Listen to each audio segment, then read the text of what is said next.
জন্য মহান আল্লাহ তাআলার কাছে আমরা দোয়া করছি, প্রার্থনা করছি, আপনারা যারা এখনো গাড়িতে চলেন নাই অতি দ্রুত আপনারা সিটে বসে পড়ুন। আমাদের গাড়ি এখনই ছাড়া হবে ইনশাআল্লাহ। আমাদের সব গাড়ি একসাথে যাবে। গাড়িগুলো দেবডাঙ্গা ওখানে কুতুবপুরে ভাইরা উঠবে, কুতুবপুরে ভাইরা উঠবে।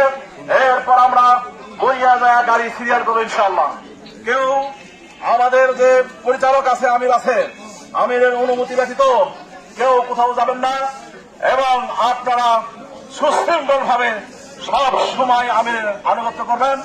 কেউ হঠাৎ করে কোথাও নামবেন না।